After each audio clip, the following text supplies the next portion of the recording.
Hey YouTube fans, just want to give you a little bit of information real quick. You'll see some information that people are trying to put out about how to test the potential of these solar panels and different solar panels. And a lot of what I see isn't even accurate. So what they'll do is they'll look on the inverter and say, oh, here's how much wattage is coming out of the panel. And they'll try to blame the panel. What a lot of people don't understand is that the measurement that they are actually seeing isn't what the potential of the panel can produce. It is simply the consumption of that energy. Okay, you could have a panel that's an 800 watt panel, and you're only using 26 watts. That's the number you're going to get. So. And especially when it's charging or whatever the inverter is going to use, you'll find that's going to be very different, especially when you look on your inverters. And so if you have a 12 kilowatt system or even bigger, and you're going, oh, I'm only getting, 6,000 watts or whatever, you're probably only using that much. Your inverters aren't going to tell you the total power of this thing.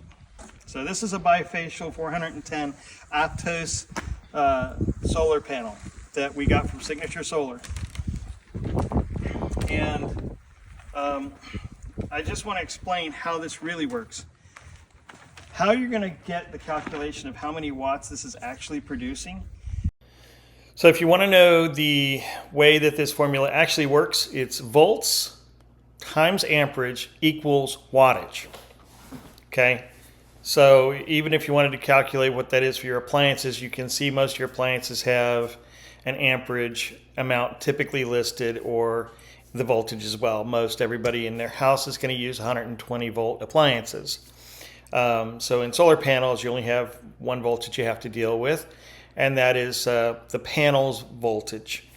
Now you have the amperage, which changes based off of the light conditions and the absorption from the sun, cloud conditions, things of that nature, and the angle of the panel. The amperage is what is it that you can pull out of this panel? How much can you suck, like through a straw? Now, for those of you who don't know a lot about electricity, we can define amperage as the flow of electrons going through transmission medium. Much like this is water flowing through the hose, okay? So when you no longer have any amperage or don't need it, it cuts off. When you're using it, the water flows. Same thing with electricity. So we start with our first measurement. Okay, and I'm just connecting these into the MC4 connectors. And we're going to go to voltage. This is 35.5 volts. Okay?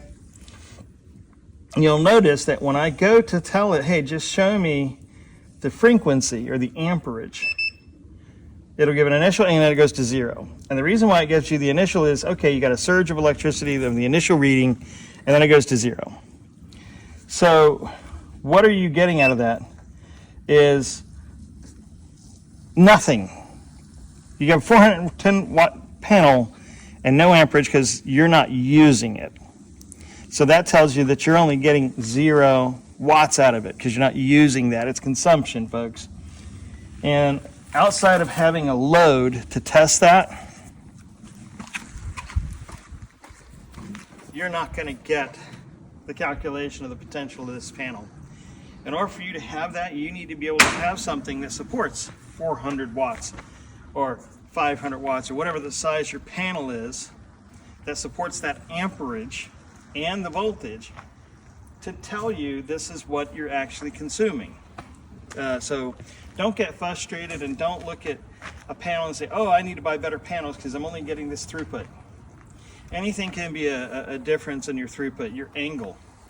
A lot of people don't know, but you can go to a website. It'll tell you what angle to put your solar panels at. Somewhere between, let's say, mid-United States, you're looking at 30 to 35 degrees, right? Or 28 to 35 degrees. And you'll get that angle. Right now, this is a fully charged panel. It's direct sunlight. And if I grabbed both ends, it probably wouldn't feel very well. Because that's, even though it's only 400 watts, but that's still, I think that's 11 amps. So now I have made that mistake of having both ends of a full, series strand go across my finger, and it hurt a lot. So don't do that. Always use a multimeter. Remember that there are different kinds of meters. Some meters are just voltmeters. They do resistance and voltage, right? Others can check your frequency of your hertz, your amperage. They can check your DC and AC voltages. There's temperature readings that you can get off of this thing. You can clamp it here across one of your power connectors, right around the inside, literally just on one of the hot connectors of your box on your multimeter, and tell you how many amperages that you're using to determine the size of your solar power system that you're going to need. So think of those things before you go watching a lot of those other videos about, oh, I'm only getting so much, because they don't understand that they're only getting consumption. Thanks, everybody. And so when you're planning to buy a solar power system, or if you're going to buy the Chico carport, two-car carport, or anything like that, or you're going to buy more panels, consider a couple of main things. The max amperage you can put through your MPP charge controller, the max voltage you can put through your MPP charge controller. Do not max that out, because when that sun changes, it's going to break your inverter, possibly cause other problems, and you don't want any of those. You sure don't want to cause a fire. So so think about that, and when you're testing your panels, like the video says, you can only test it with a load. And a load, it could be anything. Plug in your iron, plug in your washer dryer, turn things on in your home, or like you see in some of Will Prowse's videos, heat guns, heaters, and for charging his Tesla. That's when you're going to start saying, oh, I have this many, I can calculate, I got this many watts coming through. I can divide that voltage to see exactly how many amps that's kicking out. Well, I'm already going to know that a certain maximum amperage of the panel, right? So you can identify these things fairly easily. So keep those things in mind. But again, please don't forget to like, share, and subscribe, and click the bell icon to receive notifications on new videos. Thanks very much.